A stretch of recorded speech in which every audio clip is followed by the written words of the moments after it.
Hey, get everyone, this is Mike, and today this is going to be just a rebroadcast of the Command & Conquer Live episodes that is going to be a weekly live stream that is going to bring you the latest in the Command & Conquer news and reveals. The live stream will take place every Wednesday at 12 o'clock Pacific Standard Time. Of course, that is American time. And so if you guys want to check that out later, there will be a description, there will be a note in the description to link you to the Command & Conquer Twitch channel, and you guys can follow that so you won't miss out every Wednesday. So here's the first episode, which runs for about half an hour, so I'll leave you guys to watch it. Enjoy.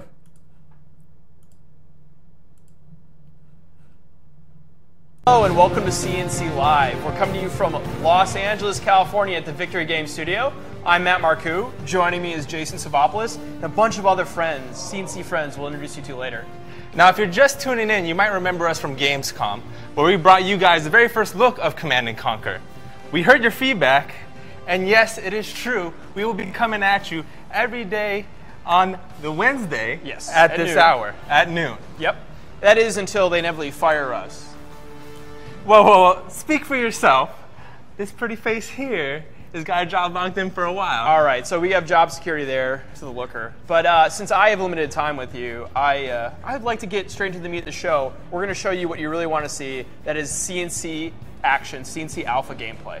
Yeah, now to start off real quick, we want to give a brief background on some of the classic stuff that we have. Is that correct? Yeah. But yeah, so just to let you know what we're doing for the show today. So we're going to take you guys through the primary alpha experience. That is what you see when you enter into the game for the first time. So we're going to take you through the three factions, their base generals. That is the base general of the APA faction, the European Union faction, and the GLA faction. Right. But before we get into that, I think we have some rules for the show we'd like to go through. Since we're going to be sharing experiences on a weekly basis with y'all, we'd like to make sure you know the rules of the game.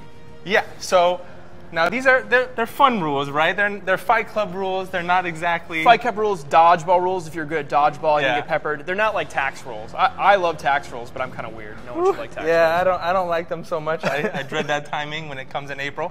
But to start off, so rule number one, feedback. Feedback is very important to us on this team here, and we want to make sure that we hear you guys loud and clear in the community. So send in your feedback to our Facebook, our forums page, Twitch as well is another great avenue. Our forums is probably the best one out of all of them to hear your feedback, and we usually listen to that as our first filter. Yep. That being said, being social, does provide some presence as well. Right, exactly. Don't be that weird, awkward nerd in the corner who's not participating and just kind of creeping out there. We don't want lurkers here. We want a lot of good feedback. Another really good avenue is our Twitter feed, official CNC. We're going to display it down there, but it's out there, official CNC. So, rule number two, we reserve the right to give away alpha codes, copious amounts of alpha codes, or even tank loads of alpha codes. So each and every show, we're going to make sure we give you guys swag. Please participate and be nice about it. Yeah. Now, keep in mind, this leads up to the rule number three here, which is we're going to be giving away those codes in Twitch and Twitter. So make sure to follow us and subscribe. You have to be in the channel to make sure that you get this code that we actually give you guys. So make sure you're there all the time. Yeah, when you're in the channel, just type alpha, nothing else, just type alpha, and that'll automatically enter you into the drawing for the code that we'll give away periodically. And like Sayop said here, you gotta stay in the channel. Yeah, it's very important that you do so, and we already have something set up for stuff like that in the future here. Exactly. And since you're all clustered together, huddled in the channels, waiting for your goodies, we ask you be on your best behavior, all right? There's no achievement for getting banned from a Twitch channel. It's actually really terrible. Like, you wouldn't brag about that. And we don't want to have to do that to you guys. So be on your best behavior. We like a little bit of fun, but excessive trolling, vulgarity, that's not the place for this. Yeah, usually we kick them out fairly frequently, so just make sure that we have moderators already there, so just make sure best behavior is always welcomed as first priority. Yeah, well, I think enough of that. I want to see some explosions here. Yes, that being said, we'll start off with the faction focuses that we have today for the three. So a brief background on all three of our factions in our game today. So the first off that I'm going to be leading with is the APA faction. APA is the Asian Pacific Alliance. They are the ones that are going to be tactically hoarding, overwhelming the player. The classic general for them is the Taskmaster. So you'll see that in game today, and they're the ones that really try to overwhelm their opponent. Yep. Yeah, Taskmaster's a great general. I want to talk a little bit about the EU faction, which is the new faction to CNC, European Union. It's kind of interesting to think that I feel like the European Union is invading us or something. It's a little bit weird for me to talk about them, but they're a great faction. I consider them to be the heavy hitters of the game. So really high HP, high damage. It does take a little bit to get them out in the field, though. They are rather expensive compared to their other factions in the game. But we've seen that used to deadly effect. Yeah, exactly. Now, to round out all three factions, there's one left, which is my personal favorite, the GLA, Global Liberation Army. As you guys have known in Generals and in Zero Hour, previously 10 years ago, they were already in that game, and yes, we brought them back in with some new tools and weapons of sorts. They are the finesse faction. They're the ones that do the hit and run. A lot of the times, they're the ones that do sneak attacks using tunnel networks in remote locations to transport units really, really fast. They're harder to play, but overall really fun when done correctly. Yep, exactly. And in order to show off these three awesome factions, you guys, we've brought two great members of our studio team to do this live. We have Mike and Cameron here. Yes. So quick introductions here. To my left here, we have Michael Gotzi. Michael Gotzi is our live producer, as you guys see on camera there. As you guys can see, he has that weasel mustache with that wink. He needs a Mentos in his right hand, and that would have sold the whole picture. But he is the man that's in charge of all things going live. So when there's an exploit or there's something really big happening that's not supposed to happen the way it is, or if there's just instability, he's the one that's the first line of defense, getting everything worked upon to make sure that you guys have a better experience. Man, he practiced that wink and poke so many times, but he if anyone can pull off, it's him. My nickname for him in studio is Godzi amongst men, and I'll leave it up to the imagination how he got the nickname. Now, to my right, we have Mr. Cameron Turner. As you guys can see on your screen in a short minute, he is a man of the pop collar, the bro factor, as you guys see there, and he sports it religiously with his double collar setup. He is from the marketing team here, and he sells himself very well with his alternate persona there, as you guys see. Yeah, I think of him as marketing's favorite son, and I must say I'm a little bit biased this game. I've given him some tips on how to play some of these generals. Right. I'm looking to see him pull through in some of our demonstrations today. Yeah. Now, with that being said, that kind of rounds out everything we have here as far as setup. I think it's time to actually get a game underway. Let's show people what they want. That is the CNC Alpha. Let's get into the game here. So we have Cameron, as you see, we have Cameron here setting up the menu to get into the game. This is just kind of the, how do you say, this is the clinical stuff. So when you first get your alpha key, this will be the first thing you see once you get it loaded up. He's selecting his general. I think we'll be seeing Cameron playing the GLA tactician today, and for the first game, and Godzi will be playing EU's Bulldog. Yeah. I think we're going to get both of them queued up here. Yeah, now as you guys can see here, this is our custom game lobby, so he's inviting somebody right now, Mr. EA Gotzi, to the chat here. So once he accepts on his side, we'll get this game underway. He has chosen the yellow setup, and there we go. Mr. Gotzi now finally gets the invite going and accepts, and he's going to be playing in the blue, supporting the EU. Yeah, and you're so in character, man. You're commentating like the custom game setup. I love it. I feel like I'm droning out, but yeah.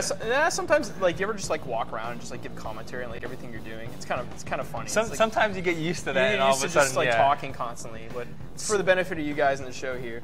I think we're all set. Are we good to go? Yes. Let's get us in game here. So they'll be playing on Nile Delta.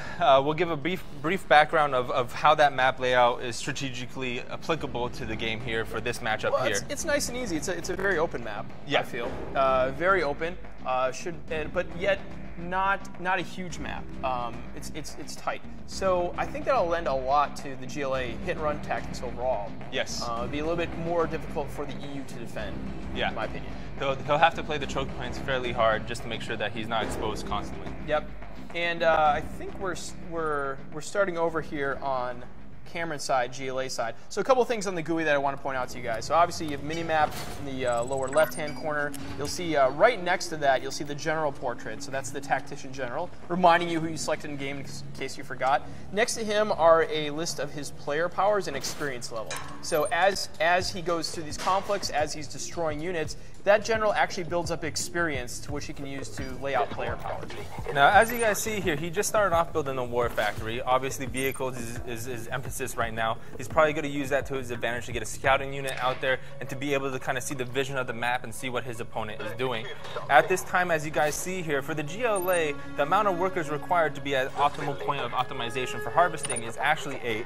As you guys see on the tooltip, 7 out of 8, right above them of the supply center itself. You immediately see that he has a technical right there that he has already hotkeyed and moving outside the base and using the ramp there right down below and going through some of that debris there, as you guys can see, and making his way using the road for the optimal path. Yep, exactly. No, scouting is very important at the start of the game. A couple things to note on this for those who haven't seen the game. So you have one resource in Command & Conquer here. It's just money, flat out money. But there are 2 ways to harvest it. One is through your main base and expansion points, which if you see on the mini-map are the large squares. But peppered out throughout the map are these small circles. Those are oil wells, and those oil wells you can build an oil derrick and collect resources as well. Now right away you guys see here that there's an immediate engagement. The technical ran into some APCs. The APCs, since it's a 2-to-1 ratio here, obviously he doesn't want to engage fully, so he's just going to try to use that technical to go up the ramp of his opponent to actually scout what he is doing, see what technical structure he has building and what kind of tech he's using to be able to counter that back at his base. Yeah, Godsey is trying to chase down the technical on the U side, but I said this, E units are big, bulky, a little bit slow, so he pursued it for a while but realized he couldn't catch up to it, so he disengaged with some of the units, but is still trying to chase it down as best as possible because you just don't want a scout running around your base. You got to take it down eventually. Yeah, and it looks like right now he's there it goes. There it is. So if you guys saw there, now he was scouting with his technical. He did have buildings already hotkeyed, which is an advanced tactic. He just tapped one of the hotkeys that he used, probably like a 4 or a 5, and actually started building a couple tanks out of the War Factory while he was still microing back at his base, the opponent's base. So right away he used that intel to his advantage and is immediately trying to capitalize on it. Yeah, exactly. As you see here, we're in Brosidon Cameron's base here. He's pulling out some units. Don't want to reveal too much here in case Godsey is trying to overhear me in this early part of the game. But you can see he's just trying to pump out a couple units. He's got intel on his opponent. He's setting up some new structures and he's putting together an army. What he hasn't done yet so far is gone outside the base to look for any sort of expansion. So it appears we're going to have quite a furious opening game here. Yeah. So immediately right away, it looks like he's teching up his barracks as well to the 2nd tier, which is going to give him some insurgent, which is a rocket version of an infantry unit that does really good damage towards vehicles. He's making his way across to the other side of the map, going through the walls here with his tank. He's going through the back alley where the tank is barely squeezing through there. Now keep in mind the trees are biased to this and they don't want to fall down as well, and same with the debris. So at the moment, they are staying stationary. Yes. Can't we just... I don't know, we're an advocate for preserving wildlife here. Yes, so yes. So the frostbite injury, we didn't want to show that. Oh, we have a sneak attack coming in here. Godsey's managed to sneak 3 of those APCs in there. I don't know if Cameron realized they're in. They're in the base right now, and they're looking for something to destroy. Yeah, right now, automatically, the APCs do great damage to the GLA workers, so this is going to be really good if he can capitalize on that. But as you can see, he has one tank doing a little dance right now, and he's not paying attention. There it is. He's bringing it over at the moment, and he also has a quad cannon to deal some damage as well. Not going to be as good DPS as a tank, but overall does get the job done. Yeah. That was he's like a little touchdown dance before he took it out. He's like taunting his opponent. He's like just shimmying around like Muhammad Ali. Exactly. But Godsey is continuing his push here. He's got an Aegis tank in the mix there. Goes down rather quickly. It's just surrounded at this point. He thought he could sneak another unit in there, just put to no avail. Now, you might be wondering why he's pushing so hard in his opponent's base, but as you can see on the mini-map here, you can actually see what the 2 of them are building right now on both sides of the spectrum. This is not a bug. This is actually something where you can actually see the opponent. Until they build a command center, they can actually see every building that's being built on the map. So the command center is highly valued to make sure that you can actually do sneak attacks or build things where your opponent doesn't know what they are, and scouting becomes a much bigger presence needed in the later game. Yeah, there's a lot of things we're testing here in the alpha, and this is one countermeasure that we're checking to see if it kind of enhances the whole counter system of RTS at this point. So your feedback on that is really appreciated, actually, as we feel out what is like the best play experience. Yeah. Now, as you guys can see, Cameron's actually building a lot of insurgent right now. He saw that there was a lot of vehicles coming out of Godsey's base, and he wants to make sure that he has a good counter for that. He's immediately applying pressure on the oil derrick. The oil derrick itself actually provides additional income on a per tick basis every 5 seconds. So it's an overall while, takes a while to get the actual optimization of having that expense be actually something that you get back as a reward. But overall, over time, it's extremely essential. Yeah, and we see Poseidon there managed to take it out, lost a tank in the process. Overall, I would say that was very worth it. But now he's got to get those black market tanks out of the way. They're being chased down by the EU's blue Aegis tanks there. The black market tanks are certainly faster, but once they're caught, they're pinned in that corner, and inevitably they will be caught and they will go down.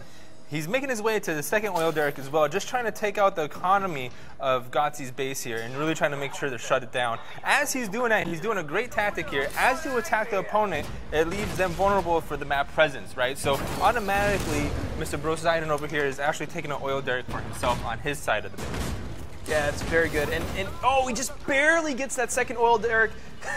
Now he's trying to get the hell out of Dodge at this point. Wow, that actually paid off better than I thought. Gotzi just wasn't able to get into a great position to stop that second tank's run of firing. It looks like it is going to go down soon. It's in the red. Just 2 more shots, I think. It is. Oh my it's goodness! Sneaking away. Wow, insult to injury there. That is a hero tank.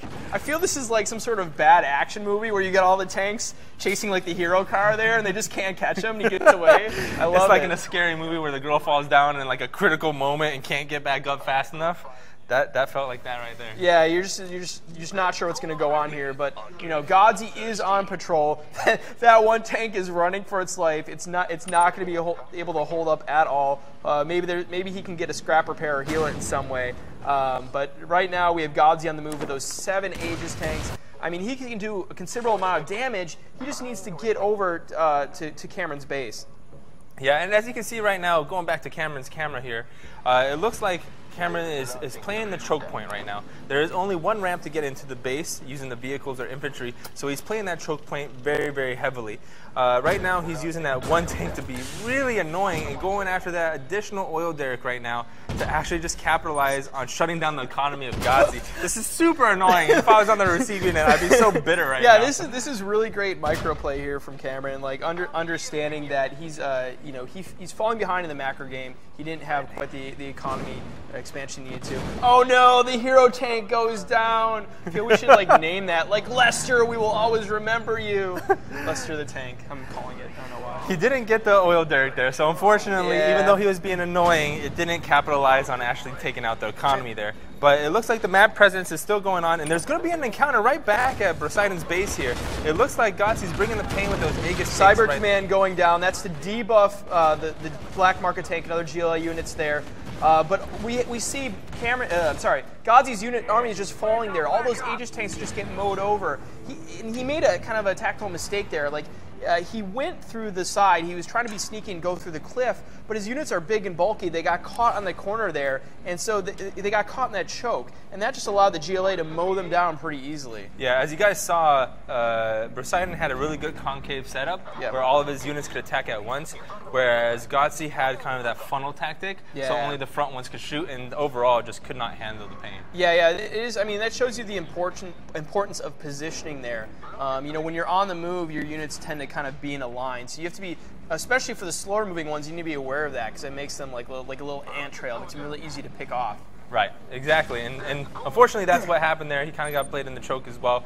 But it looks like Cameron's actually moving out now, moving forward, going back to that oil derrick setup that Gotzi He has. wants it. He started it, he wants to finish it, right? He's coming back for what he believes is his. It's like a revenge movie now. So automatically, he has a pretty good force with the insurgent going on their way.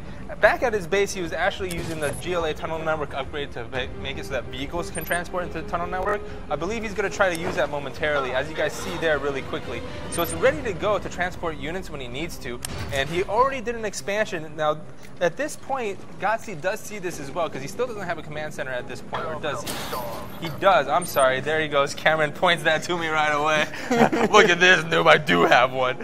So he's getting that final oil well at this point. He says, you see on your screen there, those insurgents. Now those are stealth units right now. So Gotzi is not going to be able to see them properly. So if you're wondering, like, hey, they're walking right by, what's going on? They are stealth right now. They're very difficult to see.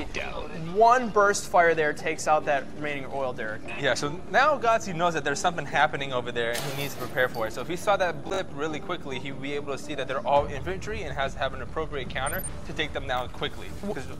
I was gonna say what's amazing here is that both armies are on the move and they're completely on the opposite side of the map from each other. So we're in like a weird kind of base racy situation here. But if we were to get into that, I'm pretty sure that Cameron as GLA would survive just based on his unit diversity and his income right now. Yeah, so it looks like right now there's 3 units exposed on Cameron's bottom ramp there, and those are get taken down right away. The 2 black market tanks and the quad cannon immediately doesn't do much to the Aegis tanks there. And it looks like Cameron's having a little bit of problems as well. Immediately uses the infiltration band smoke screen. This makes it harder for the EU to actually attack the GLA that are underneath that cloud of smoke.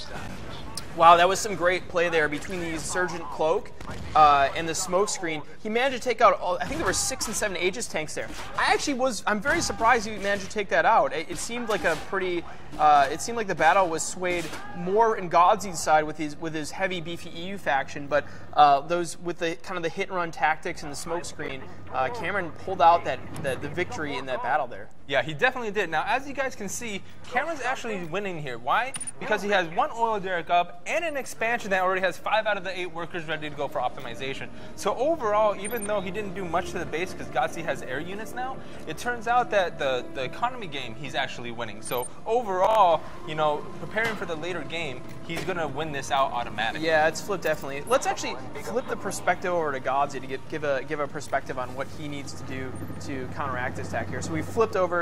You see he's bringing in kind of a sneak attack here, and he's preparing his base defenses for more encounters with Cameron because he knows he's behind at this point. He's got to make some sort of maneuver. Yeah, so automatically he's harassing the War Factory. The War Factory right now is probably the biggest bane of his existence at the moment. It's already teched up to the salvage level, so he can actually get access to those radar bands, quad cannons, and black market tanks. And now he's trying to take that down automatically right away. There is no counter coming in. It does go down immediately. Looks like black market tanks are coming in, but they don't do anything to the air units there, so it's perfect for him.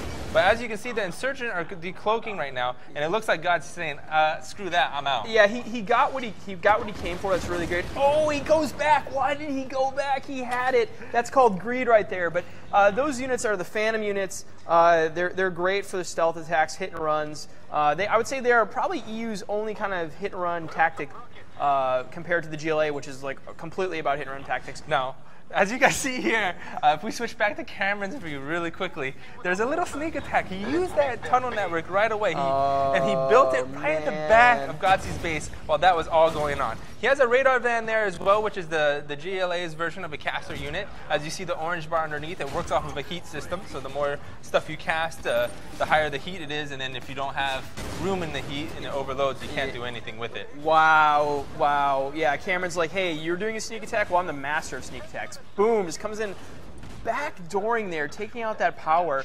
You're seeing the EU base, the lightning bolt above the built structures means that they're in a low power state, meaning that they cannot produce units as fast. There's nothing left here. I think there it is. There's a GG from Godzi doing the honorable thing, not trolling his opponent. That was a really cool first match. Yeah, that was really well done. You saw some really good action there. You saw some caster unit play, some stealth play, along with some harassment at the beginning. So it was a pretty good progression between beginning to end. Yeah, airplay at the end. Yeah, like I said, that match had a lot. It was interesting to see how Cameron took his time at the beginning, bided his time with GLA, didn't go for the expander right away, try to play his harassment game, and he played a kind of a counter-punching game, where he didn't think, oh, I need to mass my units, I'm gonna wait for a critical strike, and then I'm gonna tech up. Exactly. I mean, he used the scouting of the technical right away to see what's going on, and then he immediately harassed the oil derricks that were already being produced by Gossi to get that macro advantage, that money advantage. That one tank, Lester the tank. Godspeed wherever you are. He did very well. I wish he was heroic. I wish he went into that heroic mode. Oh, the heroic bonus? Yeah, heroic bonus for veterancy. Veterancy on our game. Actually, that's a good point. Would it be worthwhile to give a veterancy for destroying buildings as well, adding that to veterancy? I'm just pitching an idea there. I don't. Maybe it's stupid. It's probably imbalanced, but I don't know. I feel we need to give that man some sort of reward here. Yeah, and it would have been really well used if that was the case. So. Well, I think the reward for everyone on the stream here is we're going to do another game, of course. Of course. Yep. So we're going to throw APA in the mix. So I don't know if we're going to go to that shot there. So behind Cameron is the portrait of the Taskmaster General, fearless leader, as we call him sometimes. Some of us here. the weird ones. And there's his pop collar action. He's really saluting fearless leader in his own way. In his own way, right? Exactly. So immediately we want to get into the next game here. Yep. It looks like Godsy's just closing out his end results screen just to see some of the statistics that he had. Trying to pick up some learnings. He's like, oh, what can I do differently this time? Mike is going to be reprising his role with the EU faction, going up against the APA here. See, as he look off pensively into the distance. What can I do? What can I do? You know what? We're going to put something up at stake here, though, Mike, to motivate you. Mike, if you lose 2 in a row, we're going to ask that you shave your mustache. Yeah. Plain and simple. Yep. You lose. That's what's at stake there. If you lose, your mustache is gone. If you win, even it up. We'll call it a day. We'll say it's even, and find something else to fight over another day. Yeah. Yeah? Sound good? All right. Hopefully it sounds good. With that said, I think might as well cue into the second game here. Perfect. So it looks like right now, as they're getting into game at the moment, he has the Taskmaster selected there, and then immediately is going to go into the custom game lobby one more time to invite Mr. Godsey perfectly. They are playing the perfect invitation. they are playing on the live alpha right now, so they don't want to get in a match with a random person at the moment. Yes. So custom game lobby is definitely necessary. We are on the live service, so you too can send a friend invite to these two, and they will not answer because they're heavily engaged right now. So, you got to focus. Yes. You got to focus. Yes, I think we're all set here. Let's get some APA action going here. So automatically, Cameron, Mr. Brosidon, is Godsey taking that deep breath. He's nervous. He doesn't want to lose the weasel mustache. I just think the word weasel mustache is such a good word. And then when you see it live and in your face, it just amplifies. Hashtag weasel mustache. let's get that one going, guys. So as they get into their game, what do you expect to see here with the APA versus EU matchup, Matt? Well, I think the styles of the APA and the EU are more similar compared to the GLA, which is very hit and run tactic. As we're getting in the game here, we are on a different map here. We are on small town, super open map at this point. You know what? I'm not exactly sure what to expect. I think the APA is a good mix of the EU and GLA, where they do have some sneaky air tactics. They also have a really good infantry play. So we could see a lot of infantry play on both sides here. We could see another sneaky drop from Cameron since it worked so well the first game. I don't know what to expect exactly. There's a lot of variety and options. Now, as you guys see here, our build-up animations for our game are, I think, unparalleled of any RTS. I zone out, and as you guys see here, Cameron has zoomed in just for us. As you see, cranes going off and all kinds of crazy stuff going with the workers. You're gushing. You're melting like butter right in front of me. I know. I love this stuff, man. It's like a throwback to Legos. You know what I mean? Throwback to Legos. I think we should go up to our lead engineer and say, "Hey, this reminds me of Legos. Good job." And just see what his reaction is. It's nostalgia. So as you guys see here, Cameron actually built the command center first, and the reason for that is the teching portion of the APA is heavily reliant on upgrading the command center. It's a very traditional style of faction setup, as the focal point of the command center is probably the biggest thing that you hit right away, and it's one of the more harassment points, high risk, high reward. Exactly. Just some notes here. So once again, mini map in the lower left portion of your corner, you see the Taskmaster general has replaced the tactician general there. You see his player powers. His player powers are different. Actually, we didn't. I'm trying to remember if we actually saw the GLA use Sandstorm. I don't think we saw the Sandstorm power used last game. But Taskmaster has offshore bombardment, which is an AOE damage and stun. That's that first player power left there. What you see is since he built that command center, another thing he gained access to was another player power. That's that eye-looking thing there. I forget the exact name of it. I think it's Spy Sortie. Spy Sortie is the name of that. So that one, by the way, when you use it, it's a great tactic to see what your opponent's doing. It automatically gives you vision in the area that you're casting it in. And it's basically, I think, like 8 planes that go into a circular formation, cross each other, and then cross back out. And immediately you get to see what's over there. So it's a great visionary tactic. And overall, it's great to use, especially on a big map like this, to see what your opponent's doing if you haven't peeked over there in a while. Yeah, so this map is, I would say, probably a little bit longer corner to corner than what we saw on River Delta here. However, it is much easier to get inside the bases. Each base has 2 entry points. the flame squads coming in there and decimating the infantry of Godzi. They're looking to run for cover. Now he does have the option to garrison. He is garrisoning.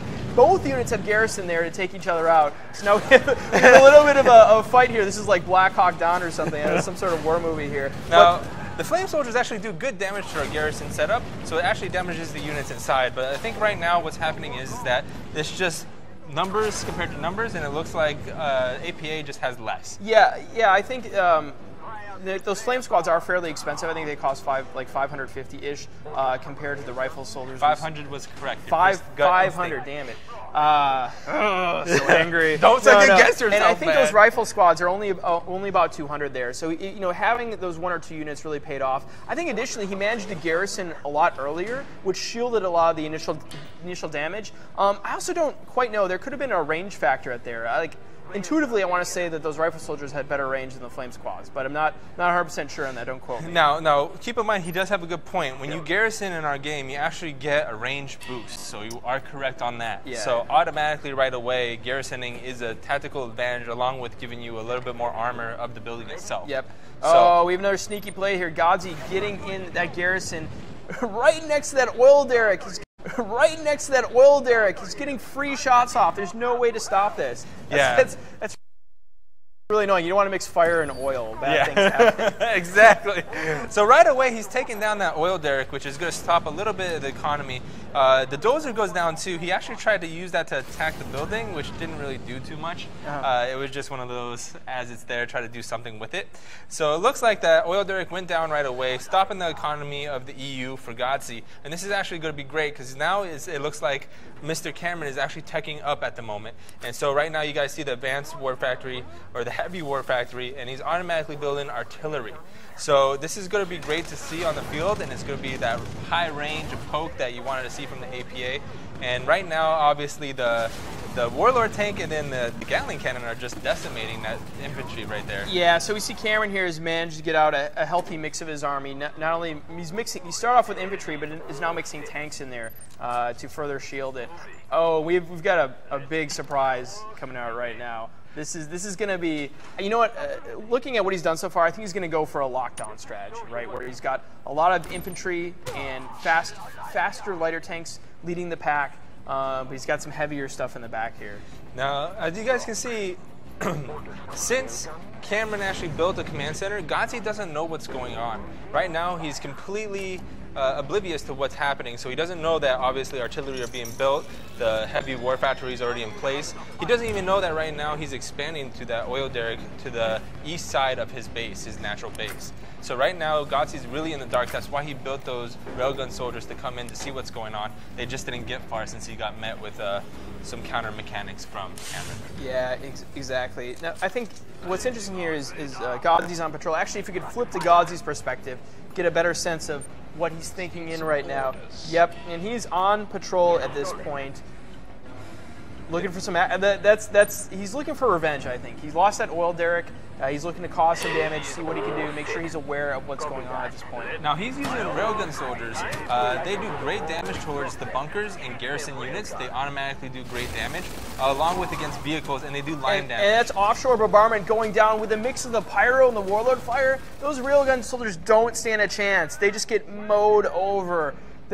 You just had firepower coming from all angles, like flame in front of you, like bombs above you, and then like tanks from a distance. Like that's a tough situation here. That was a little painful to see, unfortunately. And it also looked like Godzi wasn't even able to go up the ramp, right? So he wasn't even able to see what was shooting him, and that's just a tactical advantage on placement. Yeah, exactly. And you know, at this point, I would have, if I were him, I would have maybe run over to the other side of the base and checked out that weak side. I find that like when I play, players have a tendency when you're on the lower part of the map to kind of stack towards that initial point, like straight north or up from where your base is, and there's less focus usually placed on the right-hand side of that base. But it just wasn't the case today. It wasn't what he decided to do, and those railgun units all went down.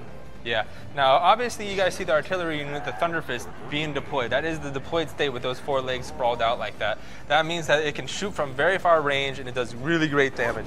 So automatically, that left side of the ramp is on lockdown status, and so Gotzi needs to develop his tactic to go on another position.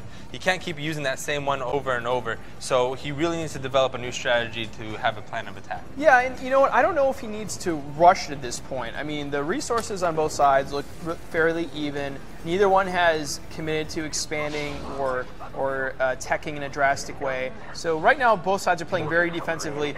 Although we have Godzi running in here, looking in that other oil derrick. He's looking to take it down, and it likely will go down. Just 1 or 2 more rallies there. Yep, and it goes down. There it goes. Now, if he decides to engage here, I don't think he's going to win. Those flame soldiers, oh, but the AoE on this is so good. The positioning from Cameron was just not well executed, and automatically they had that line of ants shape, and those railguns do great damage in the line format and just decimated. We have the Never Given healing power going down, healing those wounded railguns back up to full. Another encounter on the ramp here. This time, though, the railgun soldiers far outnumber all those tanks. Gatling tanks trying to do their best. They're picking away there, but they can't do it. Oh. The Thunderfist is doing some damage, and I don't know if Gotzi sees this already. He's not taking it down right away. He's not rushing like he's trying to move it. Cameron's trying to put it into a better position because he feels that he's really hurting at the moment. As you guys can see, Gotzi actually took down a couple of critical building structures, and now is going after that artillery unit of the Thunderfist. Oh, does it have the range, though? No, it doesn't have the range damage. Cyber Command going down there, further buffing those railgun units. He got in. I'm so surprised that he managed to live with those railgun units. They're very powerful, but I for sure thought they were done for with all this AoE attack going down from Cameron. You know, Cameron really needs to actually have a plan of attack here. He's going one at a time, and it's not working in his favor. He has an Overlord tank, which is huge, and he needs to use that to his advantage, and he finally comes in with both units at the same time and attacking at the same position. He has almost 2k gold, so he's sitting on a lot, so he should have been expanding at the same time. I just think that the micro over there was too much back at his base, so he had to focus. Yeah, there was a lot going on there. I'm really surprised. He also managed to take out a power plant, which has put Cameron at a low power state right there, so the units are pumping up even more slowly. He's got to bring that up to normal state because he knows he's on his back heel. He knows he probably has fewer units available right now. He's got to do something at this point. And there you see he is actually building that power plant, and he's now he has to build it, but he has to somehow defend it as well going forward. Yeah, he doesn't have too much going on. So at this point right now, as you and I both see this on the screen, Cameron's extremely vulnerable. He doesn't have a lot to defend, and he's actually expanding at the same time. Now, keeping in mind, maybe during the attack it would have been good to expand if he felt he can defend it fairly well and do it at the same time, but at this point he's so far down at the moment that it might have been a better decision to hold off on the expansion, invest in some heavy units to just counter Gotzi when he comes again, and to be able to prepare to be nimble. Yeah, let's flip over to Gotzi on the EU side here, because he is on the move. Let's see what kind of action he's looking to get himself into at this point. You see those Aegis tanks leading forward here. They're actually outpacing the other infantry, but those Aegis tanks are encountering the Overlord at this point, and along with some flame infantry. I don't think they're going to hold. I mean, they are his shield, but they let out a little bit too far in front at this point. Yeah, and then cybernetic command. Cyber command going down. There we go. I always get that wrong. Yeah, that's a win off. That's a buff there, both a movement and attack speed for the EU there, and it's a debuff if it would have hit the APA here. And then Cameron also used his offshore bombardment to damage those guys right away. So it took down some of the tanks already at the forefront, but those railgun tanks, he doesn't have a good answer. Automatically using the Overlord, which has high HP and armor, but overall is not the counter to infantry right away. As you can see, it's taken a long time for him to actually go down and kill those railgun soldiers right away. Yeah, he's using his player power super effectively. I think what you're seeing there is Cameron basically has his high HP units are the last ones remaining, so that's why he's using them at this point. They are not an effective counter, though, to all his infantry. The railguns specifically, they're just not able to hold there. Finally takes down the last of that army here, but he's still hurting. He's still way on the ropes here. Yeah, as you guys can see, he's floating about 1,500. Which is great right now, and he actually got his expansion up and running. So overall, Ghazi does not know about this because the command center has not gone down, so he doesn't have vision of it unless he scouts it by accident. At the same time, if he can get that going, this will be that saving grace and this silver lining at the moment, because right now his economy is not there yet, but as soon as that takes off, he will be able to produce enough to be able to defend fairly well at the choke point. Yeah, I think his saving grace right now is just the corner-to-corner length of the map here. and kind of, I'll say, like a little bit of a lack of micro here. So Godzi is going into the fight. He's focusing completely on the tactics of it. And actually, at this point, he discovers the expansion that Cameron was trying to sneak by here. This is a very tough match to sneak an expansion. There are not a lot of expansion points, and they're very much kind of on the way to your opponent's base. So very tough to sneak that in here. That attack is not going well. Yeah, he's automatically selling the structure, selling the so structure, he can actually get the money back. Yep. Not fully 100%, but overall close to that. That being said, he got his crane, his builder unit out of there, and immediately is having flame soldiers play that choke point, so in case he's chasing, garrisons that building right there, and now is doing damage towards those railgun tanks or railgun soldiers as they pass by. Yeah, but you see those railguns, I think the railguns also have anti-garrison damage? Correct. Yeah, they also do. So you see he mows through the units in the building before he actually destroys the building, which is the property that anti-garrison damage. It's managed to hit the people inside and not actually do as much damage to the structure, which is good overall for stopping the firepower in there very quickly. And it looks like right now the expansion is going down. That oil derrick has depleted in the sense that it's been destroyed, and it looks like Godzi is just making a presence there. As you guys can see, Cameron used his Horde Surveillance player power, which is little camera turrets that are stealth. Yep. And that's why you see a lot of red dots in Godzi's base at the moment. They last for about a minute, maybe 90 seconds, and then after that they burn out. So yep. Another push here from Godzi into the base. This time Cameron maybe a little bit more prepared, but those flame squads are going down very quickly. Overlord is certainly going to be in the fight for the long run, but it's going to very quickly be overwhelmed. We've basically got like an 8-to-1 unit advantage there. It's just not going to hold. A second Overlord coming out, still, I don't know if it's going to be enough to hold at this point. Well, you know what, maybe I'm wrong. Maybe they are a little more durable than I had thought at this point, and they are managing to hold the fort down. Now, keep in mind that they actually have the propaganda upgrade. So that helps in both their battle and also their healing abilities to buff each other up. So that any version of an Overlord has an upgrade mechanic where they can choose from 3. And so Cameron chose to do the propaganda tower, which will help buff and also heal over time. And then there's another one, which is the Gatling cannon, which helps counter air. Gotcha. And then there's a bunker mechanic as well, where you can bunker infantry in there as well. Oh, we have a longbow coming out here on the and it looks like it uses its ability, the pulse ability, to actually go ahead and spot any camera turrets in the area. Yeah. And immediately took those out because he knew that something was going on there. So that was just really good. Smart play there by Cameron.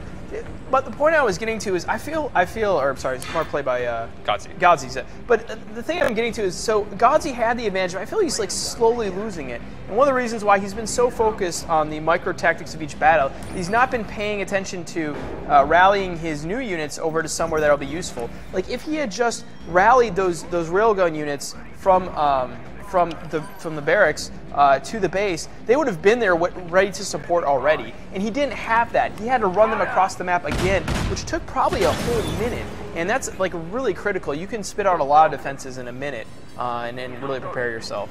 Yeah, and as you can see here, it looks like Cameron's finally has no more resources in his natural base. Oh, man.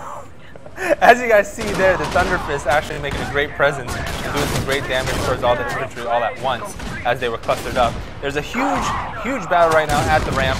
The Overlords are actually doing really good damage. I think they're going to be able to win this over, and the Railguns are actually doing decent damage, but overall the HP on the Overlords are just going to win. Yeah, this is another really great back and forth there. The Thunder Fist on the corner, I actually thought that would have won the fight outright, basically. But Godzi is paying attention, did capture it right away, and decided to take it down. Like I said, I feel we've now traded like 3 or 4 volleys of Godzi building up, attacking Cameron, hurting Cameron, rinse and repeat 4 more times here. Luckily, he managed to capture that one supply depot before. Otherwise, I feel Cameron would have been swung. And look at this. He automatically uses his spy sortie to do a fuel bomb tactic to grant vision. And this is going to do heavy damage to the area, as you can see. Killing all the vehicle units there right away and heavily damaging all the tech structures in the presence of that area of effect. Yeah, he did go all in with his player powers. Keep in mind, he's not going to have those player powers again for another probably 2 to 3 minutes. That is a pretty vicious combo that you can do. I think ultimately he's trying to go for the power plant and slow down production as well as kill some outside units. I mean, it's a really great plan when you're getting down to the nitty gritty. It is it is in a way a dirty tactic. It is in a way like kind of throwing sand in some other dude's eye. But you know what? Hey, it works, and whatever it takes to get the W. Cameron certainly is out for blood. He's out for the blood of the weasel mustache. I think that's what he's out for. He really wants that to get shaved off. He's tired of looking at it in the workplace here. As you guys can see, he used his horse surveillance again. Put a bunch of cameras that are stealth inside Godsy's base, so he knows what's going on. He also, in Godsy, keep in mind, still does not have a command center, so automatically Cameron can see the expansion going down on the top left corner of the map, as you can see there. So right now, what Cameron needs to do is just protect his expansion, make sure it gets up solid. As you can see, railguns are already spotting that expansion, so he really needs to make sure that they don't go down. He's automatically making those dozers use the little pistol that's in there with the guy in the driving seat. But overall, it's not going to do a lot of damage. He really needs to protect it. And it looks like the dozer crane actually goes down. That line AoE.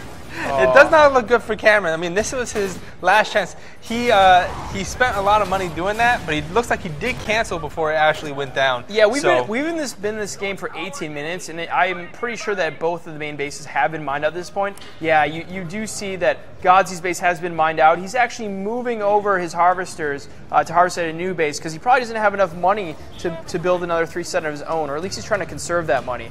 Cameron's lost 2 bases at this point. He's got to be mined out. You know, this is you're at a point right now where you're considering, do I need to sell what I have just to build some offensive units? I don't know what the answer is. Look at this point. This one railgun soldier is going to meet the Thunderfist right away. Pops him out real quick. Well, the guy looked for a scout. It looks like a player power is going down right here. I'm assuming that this is actually the fuel bomb? Yeah, yes. The fuel bomb itself. Fuel bomb. So right away. The one and only fuel bomb. The one and only. Doesn't do any huge damage. It does take it to half health for the heavy war factory, but does not kill anything there. So automatically, it looks like we have an all-in now. We have a little bit of a skirmish here. Cameron is going up to Godsy's base, attacking with what he has left. Oh, all he has left are the harvester trucks. Oh, that is not a good sign there. He is following it with 2 Overlord tanks, and both of them, I believe, have the propaganda tower upgrade, so they'll be healing each other's and buffing during this whole duration. It's the slow march here. I feel like these are like 2 heavyweight fighters here. They're going out on their last legs, doing what they can. They take out the garrison building. They start with, he's in the base right now. Is there anything Godsy can do to fight it back? He's got Aegis tanks. He's got a couple infantry. May be able to take one of them down. I don't know if he's going to be able to get both. It looks like right now those Overlord tanks are doing a great deal of damage. And it looks like the Taskmaster, a.k.a. Cameron, was able to get the upgrade for the last and final version of the General's player powers, which is level 5. So that offshore bombardment is going to be huge if he decides to use it. Yeah, if you look at the top of the screen, you see the Taskmaster, he's a 5-star general. Bulldog, only a 4-star general. I don't know if that's going to be the critical difference in this game, but it is one additional advantage that Cameron has in this match. Oh, firepower going down on that Spec Ops building. Barracks going down too. And it looks like the veterancy is actually increasing for these guys. If you notice, there's 2 chevrons on one of the Overlord tanks, which makes it so that it does more damage and heals right now on top of the propaganda tower that's already attached to them. So there are a 2-man army that is literally cleaning house. You know, Cameron was tired of trying to play the long game of actually expanding right now, and he said, you know, screw this. I'm going to defend with some Thunderfists with the amount of money I have left. I'm going to take it to the man. And you know, based on the current way the Fog of War works, you know, Cameron knows exactly where to go to finish off the last remnants of the base here for Godsy. But Godsy is hanging on. He does have quite a considerable amount of income that he's been storing up. It's going to be a matter of, does he feel he can get anything out? Spy's already going off over on Godsy's base right there, as you see those planes flying over the last remains there. It looks, this is the last stand here. You know what? I don't know. Oh! That was offshore. What just went down there? Was that offshore bombardment taking off a little bit of those? No, this is what offshore bombardment is. I wasn't sure what happened there, but it looks like he's getting hit by a lot of stuff. Right away, offshore bombardment goes down, and the barracks goes down right afterwards, capitalizing. Oh man, I think this is GG for the Weasel Mustache. We have no offensive units on the board for Godsy. What can he possibly do? He's got a lot of money. I'm sure he wished he spent that on something. This dozer is going to wreck house. But he's going to have to spend it at the barbershop this time as he goes down in the second game today. That was actually a really well-played game. As you guys saw, that went back and forth for a while. And I thought Cameron didn't have it. Twirling his collars. He executed fairly well. So, and there it goes. Wow. The trash talking will begin. I gotta sport your I man. gotta tip my collar. I have to support man him too. I'm sorry. I'm sorry. We have to. Took down our live producer. It's a strike for marketing, I think. Yeah. You know, the marketing guys at game studios, you're like, oh, he's in marketing, like he's probably not good at the game. No, Cameron represents here. Yeah, I think he practiced for this. I think he did too. So Weasel mustache must die. Poor guys. I see a tear. Poor guy. I think the mustache is crying too. There's some moisture there. Or maybe that's just his lunch or something. I don't know. Anyway, well, that was fun. Yeah. But I'm sure we saw a lot of good stuff there, and I'm sure there's some questions. I'm sure there's a lot of people who've been seeing gameplay the first time. So yeah, I think we should take some questions. What do you think? Yeah, I definitely think it's time to do that. We saw some great games so far, and I'm sure there's a bunch of people that don't know what exactly happened right away. Yeah. And in the moment, we may have not been able to explain it. Sure. So, so I'm going to start off with a question that's been asked a lot lately. When is the open beta, Mr. Matt? When it's ready. I mean, no, in all seriousness, I mean, we are in an alpha state right now, just to emphasize that point. There's a lot of things we're trying out. There's a lot of things that could change. Right now, basically, we are filtering people into the open beta. I believe a lot of the Tuck users have recently gotten some of their codes to get in and try out the alpha. Tuck users being the Ultimate Collection, which yes. is a compilation of the 17 CNC games. I personally worked on that as well, so there you go. It was a painful process, but but worth it. Yes, so, yes, it was. So from Save Op Sweat, you guys got access to this alpha. So anyway, but open beta, you know, we're using the alpha state to test a lot of things. I'm sure we'll continue to test. Once we feel it's in a ready state to, you know, we've taken a lot of feedback and we want to show it off to a broader base of people, that's when we're going to go alpha. What date is that? You know, search me when it's ready. Yeah, so, and he meant beta there, by the way, guys, because we're alpha now. Yeah, we're alpha now. At some point, it'll be beta, and more people will get to be able to try things out. Exactly. But for now, we're a small, select group of people, and we're all having fun here and giving some feedback on a great game. Yeah, exactly. So I guess you gave me a hard one, man. I see all these easy ones you just skipped over. I think that's a good initial question. And there's been a lot of people who've gotten alpha codes here. I want to get into some of the gameplay questions here. So here's a nice easy one, softball for anyone entering the alpha should know this. Can every general make air units, or can only air generals make air units? So, you know, overall our generals have multiple diversities. Different player powers, sometimes different units, sometimes a different tech tree overall, sometimes a GLA general can't build Toxin, and that's just because it doesn't fit the theme of the general. Yeah. Overall, most, if not, I would probably say most of the generals in our game do have some kind of air unit. Yeah. There may be a couple that don't overall, but it doesn't mean that it has to be designed that way. Now, keeping that in mind, the EU has an Air Force general, and that emphasizes a little bit more airplay and more of a thematical theme there. I think the short answer is yes, every general will have some sort of air unit, but whether or not that air is the viable strategy or a support strategy, that's the main question. Exactly. Because, I mean, there are, you know, I don't think we saw any good examples on the camera, but I know there are some APA infantry generals who their air, to me, is more of a support for that infantry rather than kind of a hit-and-run tactic in air itself, as an air attack itself. Yeah. Exactly. Yep. So overall, you know, it depends on the general and how they play, and you'll kind of see that mimicked in both the units itself and the composition of the air units. Yeah, exactly. So moving on from there, I'm going to give you a quick, another one that might be right up your alley. My alley. Is there going to be some sort of spectator mode in multiplayer? Well, I should hope so. I mean, you know, I think half the fun of playing a game and competing is being able to watch competitions as well and watch other players in order to get better. So yes, there is a plan in works to have a spectator mode. At this time, there is not anything public that we can show or any grand schemes. But yes, like I was actually in a meeting the other day about spectator mode and looking at some things. So yes, it will be there for sure.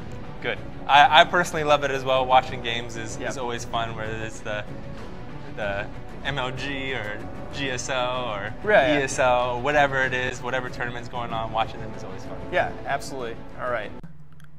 Just on that note, guys, there is definitely a plan in the works for spectator mode, because in the alpha stage there is a tab to watch games, but it isn't activated yet. There's nothing, when you click on it, nothing happens. So what they're saying there is definitely 100% going to be a spectator mode. They would not create an RTS game in this day and age without a spectator mode, just for all you guys worried about that. Anyway, let you get back to it. Easy ones. Maybe they still respect your answers, I guess. I did hear you on that. Hey, here's a good one for you. How this is a good one too. How significantly will the game change? What are the key focus points for this moment? Right now there's multiple fronts. Each department has kind of a heavy focus. Engineering's heavily reliant on right now. One, getting movement right is a huge ordeal right now.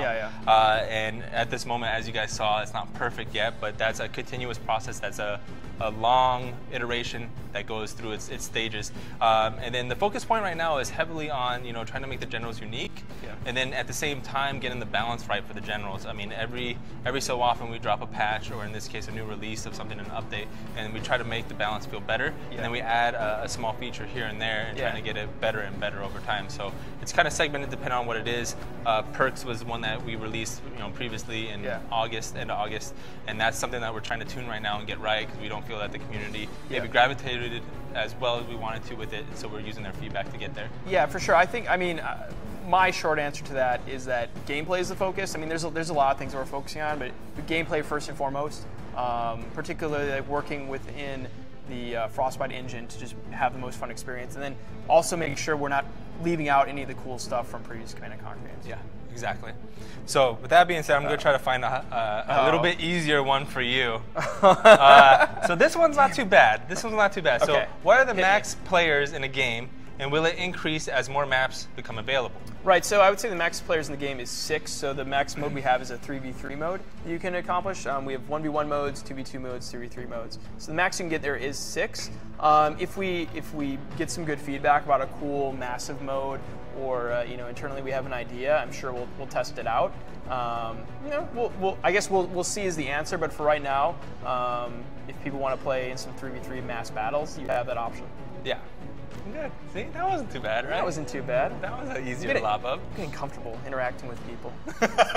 Because you didn't before. Well, normally I just hide in a corner desk somewhere. So you're saying that shoot out emails. Are you the troll in the chat stream? I'm saying I'm a reformed troll. I'm just saying don't be like me. Okay. Life lesson learned. Yep. I see. Exactly.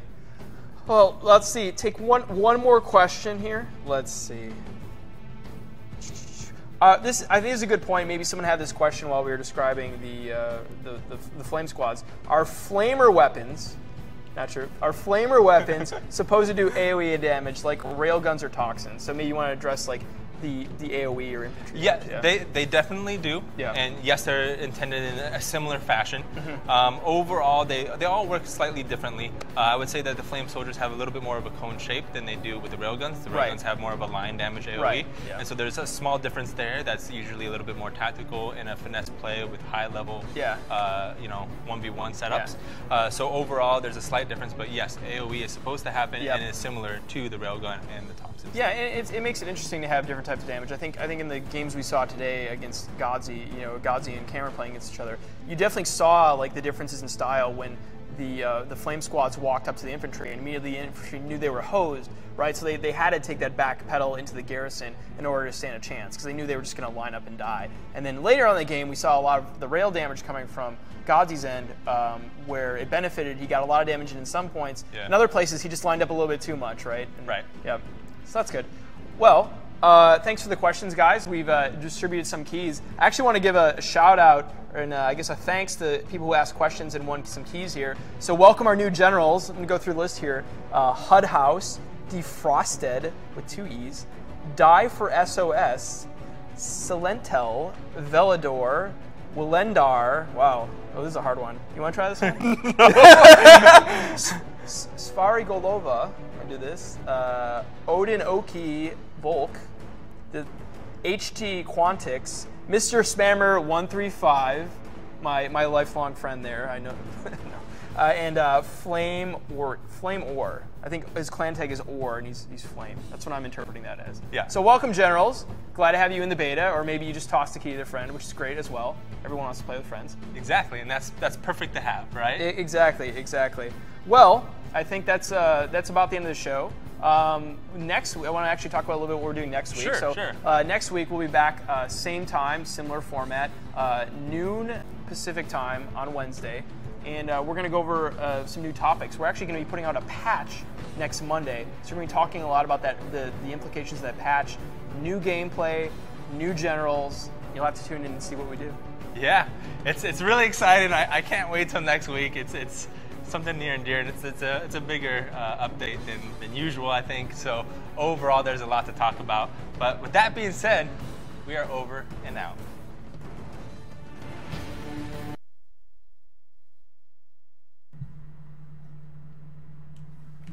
There you go, guys. That was the first episode of Command & Conquer Live.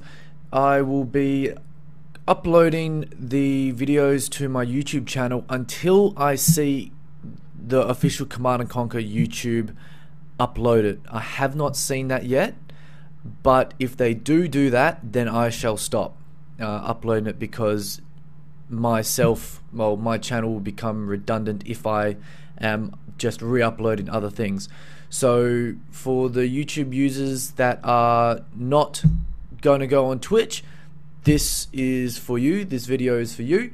But if Command & Conquer, the official Command & Conquer, do happen to upload their Twitch recordings onto their YouTube channel, then of course I'll stop. But until that happens, this will become a regular occurrence every Wednesday, straight after they stream this episode. Of course, subscribe if you haven't already. Like the video if you wish. Don't have to if you don't want to. Like my Facebook page as well, which is in the description.